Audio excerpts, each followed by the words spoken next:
Thưa quý khán giả, ngày 22 tháng 5 hàng năm được Liên Hợp Quốc chọn là Ngày Quốc tế Đa dạng sinh học. Năm nay, Ngày Quốc tế Đa dạng sinh học được phát động với chủ đề Hành động của địa phương cho hiệu quả toàn cầu.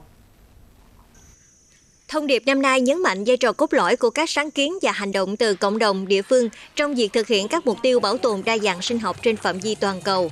Để hiện thực hóa mục tiêu này, nhiều phong trào thiết thực đang được khuyến khích mạnh mẽ, trọng tâm là hoạt động trồng cây, bảo vệ rừng và bảo vệ môi trường sống. Song song đó, việc xây dựng mô hình bảo tồn dựa vào cộng đồng và sử dụng bền vững tài nguyên thiên nhiên được xem là giải pháp then chốt. Đáng chú ý, công tác bảo tồn hiện nay đang đẩy mạnh tăng cường ứng dụng khoa học công nghệ, chuyển đổi số và các giải pháp dựa vào thiên nhiên, giúp tối ưu hóa hiệu quả quản lý.